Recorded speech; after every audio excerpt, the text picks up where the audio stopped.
ஆனா உண்மையாவே சொல்ற இஸ்லாமிய சொந்தங்கள் பலர் நாம் தமிழர் கட்சிக்கு இந்த கோட்டக்குப்பம் பகுதியில வாக்கு செலுத்தல. அதிகமான வாக்கு திமுகவுக்கு விழுந்தது. ஏன்னா உங்களிடம் காட்டிய பூச்சாண்டி அப்படி. என்ன பூச்சாண்டி காட்டினாங்க? சீமானுக்கு ஓட்டு போடாதீங்க, பாஜக உள்ள வந்துரும். சீமானுக்கு ஓட்டு போடாதீங்க, பாஜக உள்ள வந்துரும். ஸ்டாலினுக்கு தானே ஓட்டு போட்டீங்க, தமிழ்நாட்டில் பாஜக உள்ள வந்துதா இல்லையா? தமிழ் உறவுகள் அனைவருக்கும் வணக்கம். அதாவது தற்போது நம்ம எங்கே செல்ல இருக்கோம்னா, விழுப்புரம் மாவட்டம் கோட்டக்குப்பம் என்ற பகுதிக்கு தான் நம்ம செல்ல இருக்கோம். முக்கியமாக இஸ்லாமியர்களின் உரிமைகளுக்காக தொடர்ந்து நாம் தமிழர் கட்சி உறவுகள் களத்தில் நிற்கிறோம். சில வாரங்களுக்கு முன்பு தமிழ்நாடு முழுக்க பல்வேறு இடங்களில் நாம் தமிழர் கட்சி உறவுகள் வக்பு வாரிய சட்ட திருத்த மசோதாவை கண்டித்து கண்டன ஆர்ப்பாட்டத்தை முன்னெடுத்திருந்தாங்க. சென்னையில் அண்ணன் சீமான் அவர்களுடைய தலைமையில் இந்த ஆர்ப்பாட்டம் நடைபெற்றது. முக்கியமாக நாம் தமிழர் கட்சி உறவுகள் இந்த போராட்டத்தின் அவசியத்தை மக்கள் மத்தியில் வெளிப்படுத்தி பேசியிருந்தாங்க. அதே போல மோடி கவர்மெண்ட் இஸ்லாமியர்களுக்கு எந்த அளவுக்கு தீங்கா செயல்படுது என்பதை பற்றியெல்லாம் நாம் தமிழர் கட்சி உறவுகள் சுட்டி காட்டியிருந்தாங்க. அதே போல இந்த சட்ட மசோதாவை நிறைவேற்றக்கூடாது, உங்களுக்கு என்ன திடீர்னு இஸ்லாமியர்கள் மக்கள் மேல உங்களுக்கு அக்கறை என்ற கேள்வியெல்லாம் நாம் தமிழர் கட்சி உறவுகள் முன்னெடுத்தாங்க.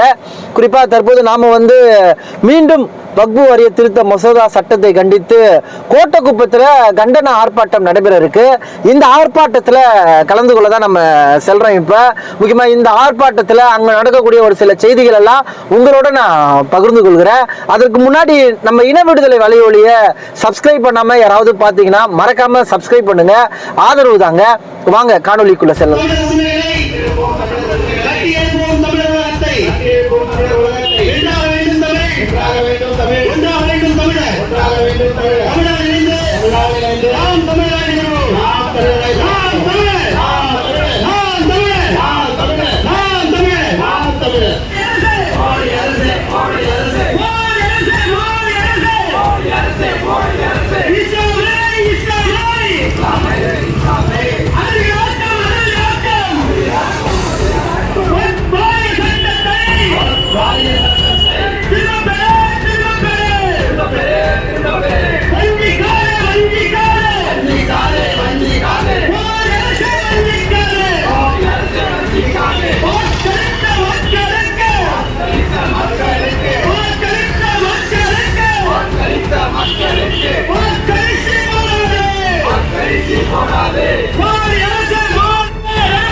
ஆனா இவ்வளவு பெரிய சொத்து இஸ்லாமியர்கள் இடத்துல இருக்கு, அப்ப அதை பறிக்கணும், இஸ்லாமியர்களை இந்த மண்ணில் அகதியாக்கணும்.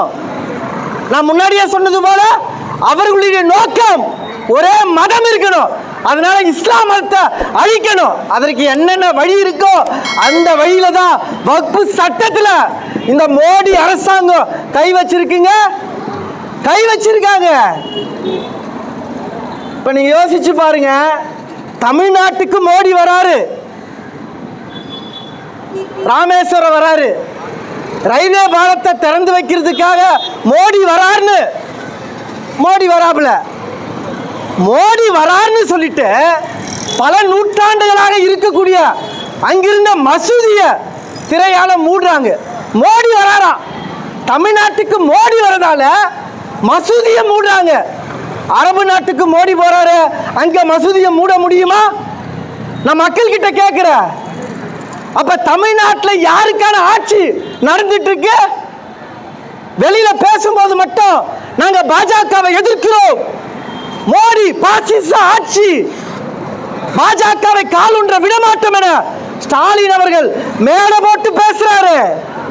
ஆனா காலையில பாத்தீங்கன்னா ஐயா ஸ்டாலின் அவர்கள் மோடியை பார்ப்பாரு, மதியம் பார்த்தீங்கன்னா உதயநிதி ஸ்டாலின் அவர்கள் மோடியை பார்ப்பாரு.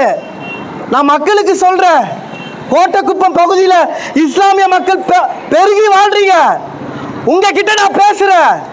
பாஜக ஆட்சி செய்யற மாநிலத்துக்கு கூட மோடி அதிக முறை பயணம் மேற்கொண்டது கிடையாது.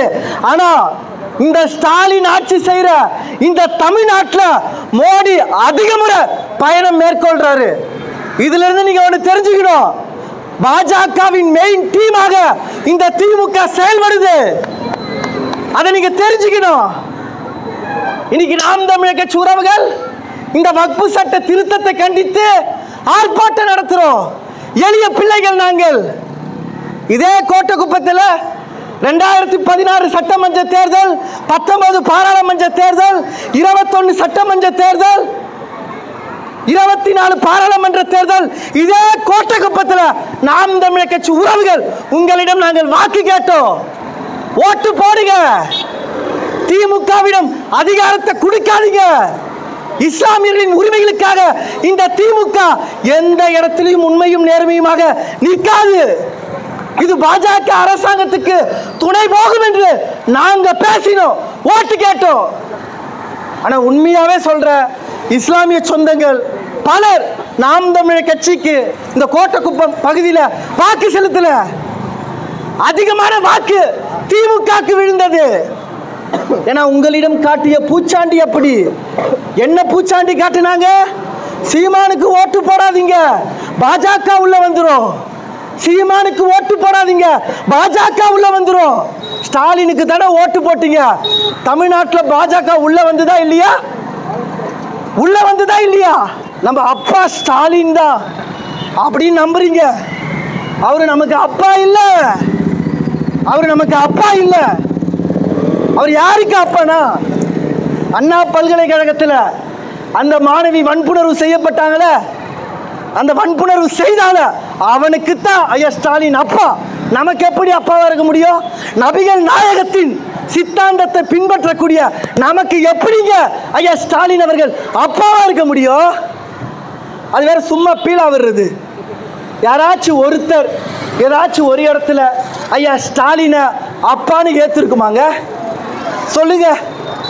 இப்ப எங்க அண்ணன் சீமான் அண்ணன், அது ரத்த உறவுல அப்படி ஒருங்கிணைந்தது.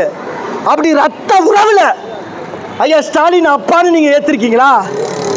இப்ப அம்மையார் ஜெயலலிதாவை கூட அம்மான்னு சொன்னது உளமாற அவர்களை அம்மா என்று அழைத்தார்கள். திமுகவுக்கு ஓட்டு போட்டதால இந்த 4 வருஷத்துல நாம கண்ட நன்மை என்னங்க? ஒண்ணு சொல்லுங்க. ஒரே ஒரு நன்மை. நம்ம விழுப்புரம் மாவட்டம் மேல்பாதின்னு ஒரு கிராமம், அங்க ஒரு திரௌபதி அம்மன் கோவில் இருக்கு.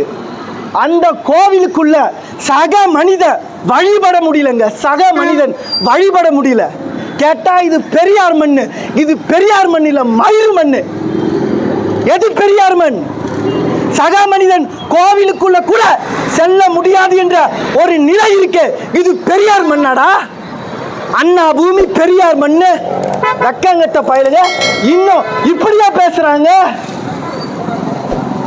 சாதி ஒழித்தல் ஒன்று, நல்ல தமிழ் வளர்த்தல் மற்றொன்று. பாதியை நாடு மறந்தால் மற்ற பாதி துலங்குவதில்லை.